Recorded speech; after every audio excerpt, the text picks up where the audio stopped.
if I told you that one of the most controversial, groundbreaking animated series in television history almost never made it past its first season? What if I told you that this show, which would go on to span over 2 decades and become a cultural phenomenon, started with just 7 episodes that aired after the Super Bowl? The episode introduces us to Peter Griffin in the most Peter way possible, breaking a promise set his wife Lois about. Not drinking at a bachelor party. The setup is brilliantly simple. Peter promises not to drink, immediately breaks that promise, and consumes 37 beers. Yes, they actually counted every single can, establishing the show's attention to absurd detail from day one. The aftermath is pure Peter, showing up to work at the happy-go-lucky toy factory completely hungover and falling asleep on the job. But here's where the episode gets interesting and establishes Family Guy's signature escalation style. Instead of just getting fired and dealing with unemployment like a normal person, Peter applies for welfare. Through a bureaucratic mix-up that could only happen in the Griffin universe, he receives a check for $150,000 instead of the modest amount he was expecting. This windfall sets up the episode's central conflict and showcases Peter's complete inability to handle responsibility. What follows is a spending spree that perfectly establishes Peter's character for the entire series. He's impulsive, childish, but ultimately well-meaning. The purchases he makes are ridiculous. A medieval catapult for the backyard, expensive furniture they don't need, turning their modest home into a circus of excess. Each purchase is more absurd than the last, but they're all driven by Peter's genuine desire to provide for his family, even if his methods are completely backwards. Meanwhile, we get our first real introduction to baby Stewie and his megalomaniacaltons. While the adults are dealing with their money problems, Stewie is introduced with this mind control device and elaborate plans for world domination.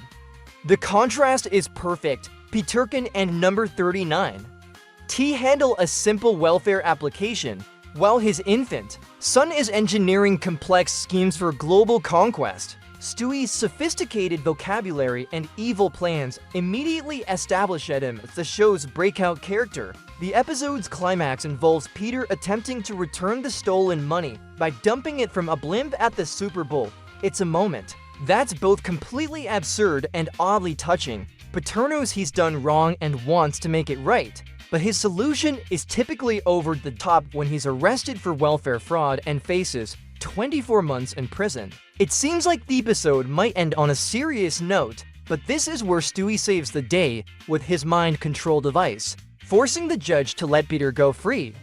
It's the perfect resolution. The baby genius saves his incompetent father through technology and manipulation. The episode ends with the family intact, but having learned absolutely nothing from their experience, setting the template for countless future episodes. This premiere did something remarkable for television animation. It introduced all the elements that would define Family Guy, the rapid-fire cutaway gags that interrupt the narrative flow, the pop culture references that assume audience intelligence, and most importantly, a family that's completely dysfunctional, but genuinely cares about each other. The animation might have been rougher and the voice acting not quite settled into its groove, but the heart and humor were there from day one. What the hell are you doing in here anyway? Chitty Death Bang Stewie's first birthday party becomes the centerpiece for an episode about expectations versus reality. And it's here we really start to see Family Guy's knack for balancing multiple complex storylines while maintaining its comedic momentum. The episode's title references the classic children's movie, but like everything in Family Guy, it's twisted into something darker and more complicated than its innocent origins suggest. The main plot follows Lois's elaborate attempts to throw the perfect birthday party for Stewie. Her vision is pure Pinterest perfect domesticity, professional entertainment, color-coordinated decorations, age-appropriate activities, and a guest list of neighborhood families. Lois represents the aspirational parent, the one who reads all the parenting magazines and believes that perfect execution equals perfect childhood memories. Her planning is meticulous, her expectations are sky-high, and her investment in the outcome is total. Peter, however, has completely different plans, And this is where the episode's genius lies. Instead of simply forgetting about the party or being lazy, Peter actively tries to help by booking what he thinks is appropriate entertainment. The problem is that Peter's idea of appropriate is wildly different from Lois's, and his venue choice is more suited to adult entertainment than Abby. As birthday celebration, this isn't malicious incompetence, it's loving incompetence, which makes it both funnier and more heartbreaking. The clash between Lois's vision and Peter's reality creates the episode's central tension, but it also explores deeper themes about parenting, expectations, and the gap between intention and execution. Both parents love Stewie and want to give him a memorable birthday, but their approaches are completely incompatible. The show doesn't take sides. Both Lois and Peter have valid points, and both are trying their best within their own limitations. Meanwhile, Stewie himself provides running commentary on the adult chaos surrounding him. While everyone assumes he's just a normal baby who will enjoy colorful balloons and simple games, we know he's a genius who finds the whole affair tedious and intellectually insulting. His internal monologue throughout the party planning process is both hilarious and surprisingly inked, offering a cynical perspective on adult behavior and social conventions. Stewie's reactions to the party preparations reveal layers of his character that go beyond simple baby stereotypes. He's genuinely touched by his parents' efforts, even as he finds their methods ridiculous. There's a moment where he almost lets his guard down and admits that he appreciates being celebrated, before quickly covering it up with more megalomaniacism. These glimpses of vulnerability make Stewie more than just a one-note character. The episode also introduces us to Family Guy's approach to social commentary through Mexablot involving what appears to be a religious youth group. At first glance, it seems like a typical teenage attempt to fit in and find identity, but as the episode progresses, the group reveals increasingly cult-like qualities. The show handles this delicate subject matter with surprising nuance, neither mocking religion broadly nor ignoring the real dangers of extremist groups that target vulnerable teenagers. Meg's storyline works because it reflects real teenage struggles with belonging and identity. She's drawn to the group not because she's particularly religious, but because they offer acceptance and community that she can't find elsewhere. The cult-like elements creep in gradually, making Meg's involvement both understandable and concerning. It's Family Guy's way of tackling serious topics through dark comedy. They're not afraid to go there, but they are going to make you think while they make you laugh. Brian's role as the family's voice of reason becomes more prominent in this episode. He's the one who tries to mediate between Peter's chaos and Lois's perfectionism, often serving as the audience's surrogate. His dry observations and sophisticated vocabulary provide a perfect counter to the family's dysfunction. But he's not just there to be the smart one, he has his own investments in family harmony and his own blind spots. The resolution brings everyone together in typical Griffin fashion through complete disaster, when Peter's venue choice leads to predictable problems and Lois's perfect party falls apart. The family improvises a celebration that's chaotic but genuine. The party they end up with is nothing like what Lois planned, but it's authentically theirs, messy, imperfect, and full of love despite everything going wrong.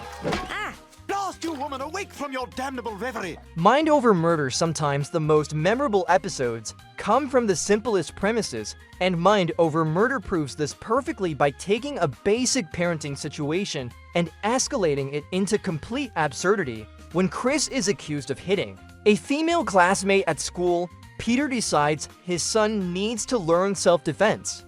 What starts as a reasonable parental concern spirals into a masterclass in how good intentions can go terribly wrong when filtered through Peter Griffin's unique worldview. The episode begins with a phone call from Chris's school reporting the incident. The setup is deliberately ambiguous. We don't get the full story immediately, which allows the show to explore how assumptions and incomplete information can lead to overreactions.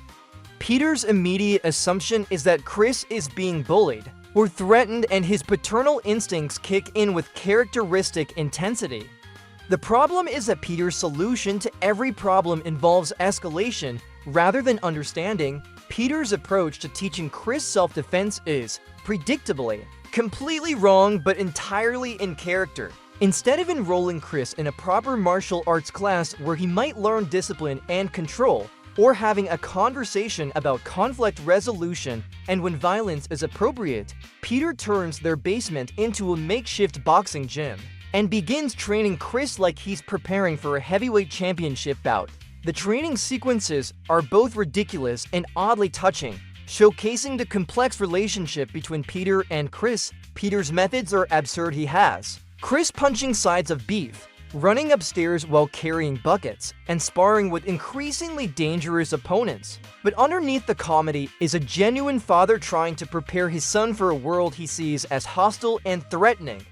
Peter's own insecurities about masculinity and toughness drive his extreme reaction to Chris's situation. The episode explores themes of toxic masculinity and father-son relationships through Peter's obsession with toughening up Chris. Peter projects his own fears and inadequacies onto his son, assuming that Chris needs to become more aggressive and physically dominant to succeed in life. The show doesn't lecture about these themes directly, but it makes them clear through Peter's increasingly frantic attempts to transform his gentle son into a fighter. Chris, meanwhile, is caught between his father's expectations and his own naturally peaceful nature. The show doesn't mock Chris for being sensitive or non-confrontational. Instead, it suggests that Peter's aggressive approach might be creating more problems than it solves. Chris wants to please his father, but he's uncomfortable with violence and doesn't understand why he needs to change who he is to handle a school situation. The physical comedy of the training sequences is expertly executed, with each session becoming more elaborate and dangerous than the last. Peter constructs obstacle courses, brings in increasingly intimidating sparring partners, and subjects Chris to training regimens that would challenge professional athletes. The animation team clearly had fun with these sequences, creating increasingly absurd scenarios while maintaining the emotional core of a father trying to help his son. Stewie provides comic relief with his continued plans for world domination, but even his subplot ties into the episode's themes of power and control. While Peter tries to teach Chris to fight external battles, Stewie is fighting internal ones, mainly his ongoing struggle with the complexity of human emotion versus his desire for simplicity through dominance. His schemes in this episode involve psychological manipulation rather than physical force. Contrasting with Peter's more direct approach, Lois serves as the voice of reason throughout the episode, trying to convince Peter that his methods are excessive and potentially harmful. Her concerns are dismissed by Peter, who sees her objections as feminine weakness rather than legitimate parenting wisdom.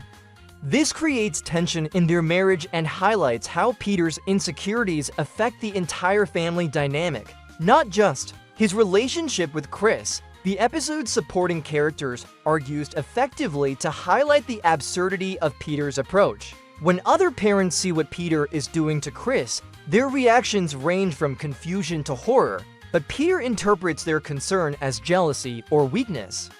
This reinforces his belief that he's doing the right thing while showing the audience how far he's strayed from reasonable parenting. The resolution is classically Family Guy. The situation resolves itself in an unexpected way that makes all of Peter's training completely irrelevant. Without spoiling the specific twist, the reveal recontextualizes everything that came before and makes Peter's extreme reaction seem even more ridiculous in hindsight. But the episode's real victory is showing that Chris doesn't need to become someone else to earn his father's love and respect. Oh, darn it. A hero sits next door. Enter Joe Swanson, and with him, one of Family Guy's most important episodes about masculinity, heroism, and what it really means to be a man in modern society. When the wheelchair-bound police officer moves in next door to the Griffins, Peter's reaction isn't noble, inspiring, or even particularly sympathetic. It's petty, jealous, and entirely human.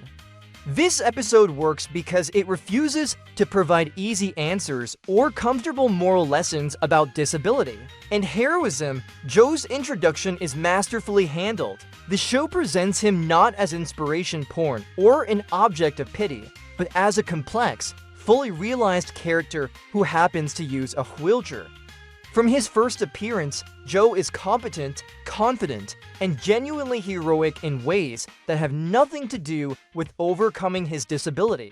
He's a good cop, a loving husband, and a natural leader who immediately becomes the neighborhood's go-to person for any crisis, large or small. The brilliance of Joe's character lies in how the show treats his disability as simply one aspect of who he is rather than his defining characteristic.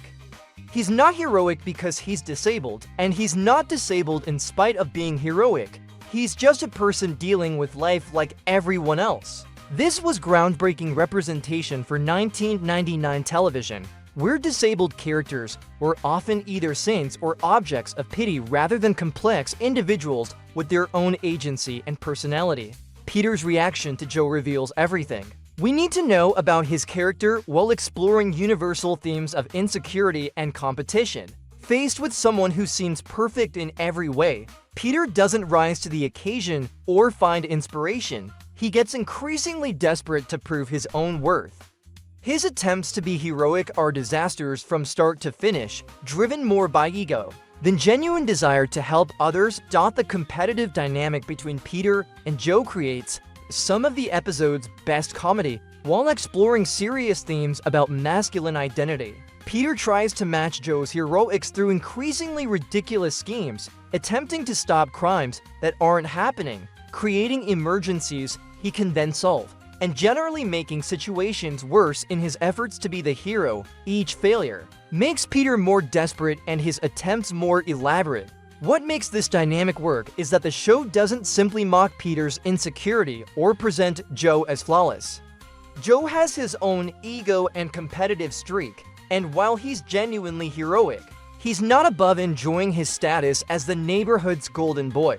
The competition between them brings out both their best and worst qualities, creating a complex relationship that goes beyond simple rivalry. The episode's supporting characters are used effectively to highlight the contrast between Peter and Joe. Lois is clearly impressed by Joe's competence and heroism, which only increases Peter's insecurity. Bonnie, Joe's wife, provides a perspective on what it's like to be married to someone whose job puts them in constant danger.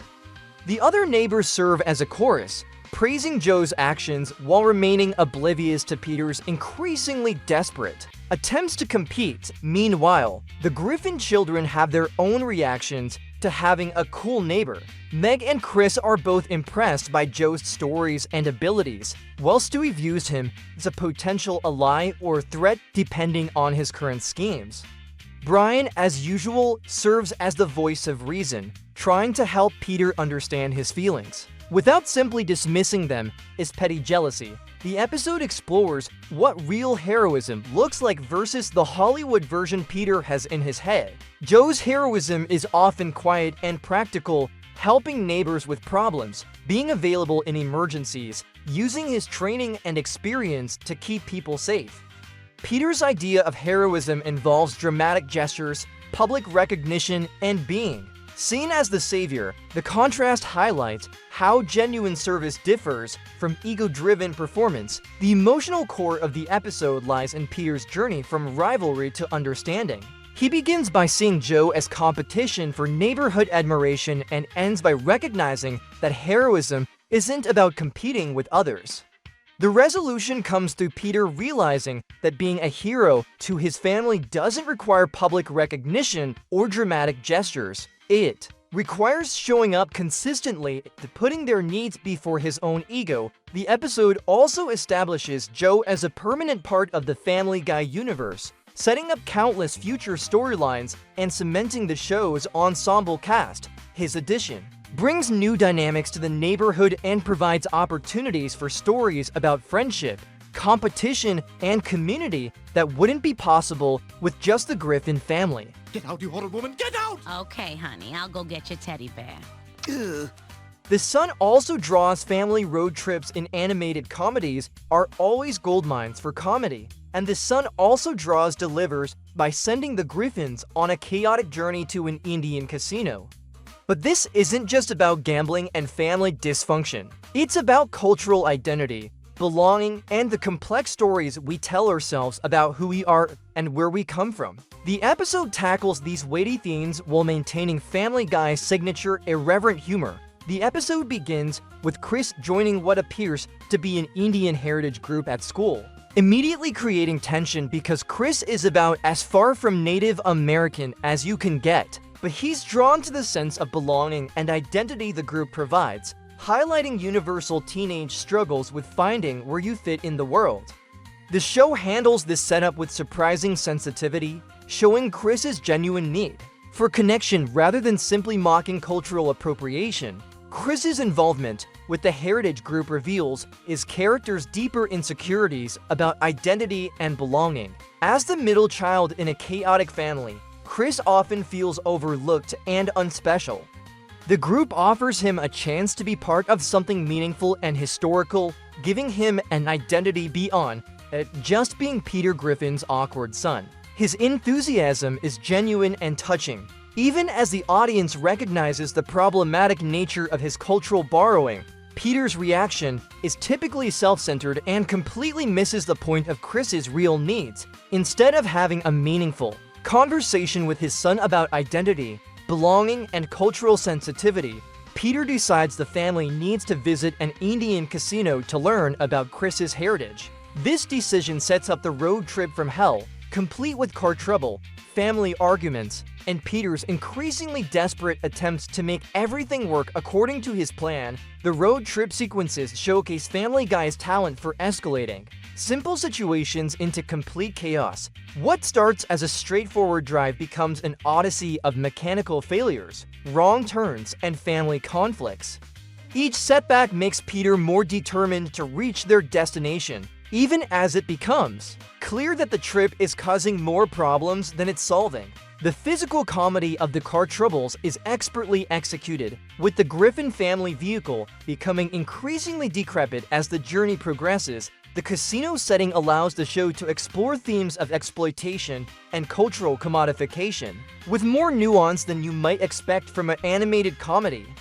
The Native American characters aren't stereotypes or noble savages. They're people dealing with complex issues of cultural preservation, economic survival, and the commercialization of their heritage. The casino represents both opportunity and compromise, a way to maintain economic independence while potentially losing cultural authenticity. Lois gets her own compelling subplot involving the family's financial struggles and her secret attraction to gambling. This adds significant depth to her character, showing that even the show's most responsible adult has her own vices and secrets. Her gradual descent into gambling addiction is handled seriously, creating real tension as we watch her lose control in an environment designed to exploit exactly her type of desperation. The gambling scenes are both funny and genuinely tense, as Lois experiences the classic gambler's delusion that the next bet will solve all her problems. The show doesn't glamorize gambling or treat addiction lightly.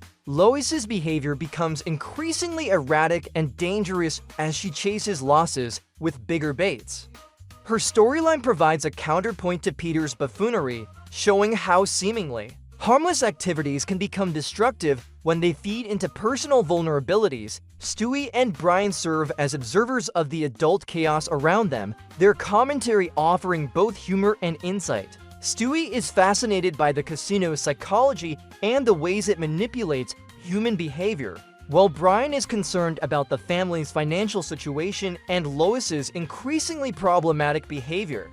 Their perspectives help ground the episodes. More absurd elements in emotional reality. The episode's treatment of Native American culture walks a fine line between comedy and respect. While there are certainly jokes about stereotypes and cultural misunderstandings, the show also makes effort to present Native American characters as real people with their own agency and complexity. The casino workers and tribal members have their own motivations and perspectives, not simply serving as props for the Griffin family's story. The resolution involves the family coming to terms with who they really are versus who they pretend to be or wish they were. Chris learns that cultural identity can't be borrowed or assumed, but that doesn't mean his need for belonging is invalid.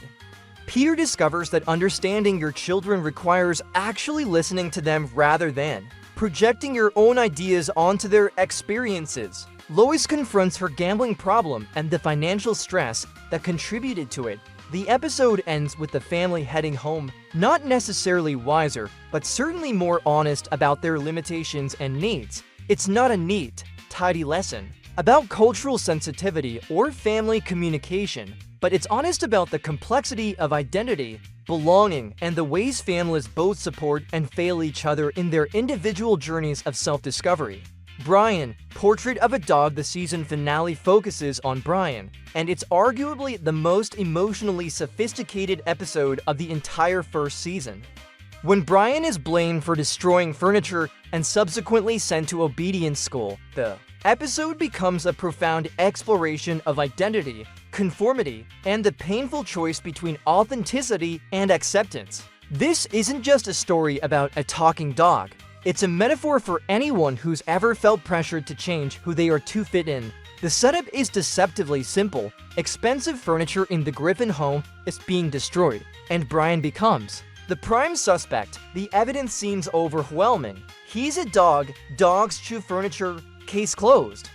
But as viewers, we know Brian is innocent, which makes his treatment by the family particularly painful to watch. The episode uses this false accusation to explore themes of prejudice, assumption, and how quickly love can turn conditional when convenience is at stake. Brian's crisis is both literal and deeply metaphorical. As a dog, he's expected to behave in certain predictable ways, but as an individual with his own thoughts, feelings, and intellectual capacity, he resents being reduced to simple animal instincts. The family's assumption that he must be guilty because of his species rather than his character cuts deep, revealing how even those who love us can fall back on stereotypes when it's easier than seeking truth. The obedience school becomes a perfect metaphor for societal pressure to conform. The institution is designed to strip away individual personality in favor of generic, acceptable behavior. Brian is forced to suppress his intelligence, his wit, his complexity, everything that makes him who he is, in favor of simple responses to basic commands. The training sequences are both funny and genuinely disturbing as we watch Brian's personality slowly being erased. The transformation process is expertly handled by the animation and voice acting teams. As Brian progresses through his training, his responses become more automatic, his expressions more vacant, his speech patterns simpler.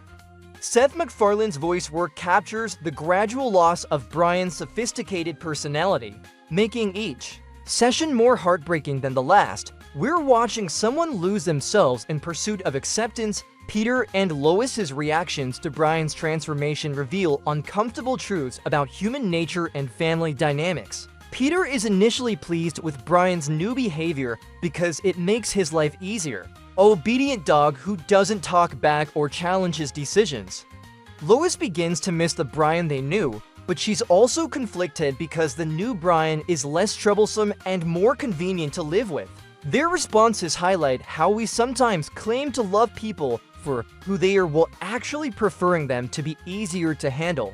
The episode doesn't shy away from showing how conformity affects not just the individual being changed but everyone around them. Meg and Chris notice that Brian isn't himself anymore, but they're not sure how to articulate what's wrong or how to fix it. The family dynamics shift as Brian's role as the voice of reason and wit disappears, leaving a void that makes everyone less comfortable even as they claim to prefer his new behavior. Stewie's role in this episode is particularly crucial and marks an important development in his character. As someone who absolutely refuses to conform to expectations about how babies should behave, he becomes Brian's most understanding ally. Stewie recognizes what's happening to Brian because he's constantly fighting similar pressures to be normal. Their relationship, which would become one of the show's most important dynamics, begins to develop here through shared understanding of what it means to be different. The emotional weight of the episode comes from watching Brian lose himself, piece by piece in pursuit of acceptance. His transformation is genuinely unsettling because it's so thorough. This isn't just surface compliance, but fundamental personality change. When he finally rebels against his training, it's a moment of genuine triumph that feels earned rather than convenient. His decision to be true to himself, even at the cost of family harmony, is both brave and heartbreaking. The episode's resolution manages to be both funny and deeply moving. The family ultimately chooses to accept Brian for who he is, neuroses, pretensions, sarcasm, and all, but not before they've all learned something about the cost of demanding conformity from those we claim to love. Brian's return to his authentic self isn't portrayed as perfect or problem-free, but as necessary for his psychological survival. This episode serves as a perfect metaphor for the show itself. Family Guy was a creation that refused to conform to traditional expectations about what animated television should be, sometimes to its detriment, but always authentically. Like Brian, the show chose to be true to its vision rather than sand down its edges for broader acceptance. The parallels between Brian's journey and the show's own struggle for acceptance make this finale particularly poignant.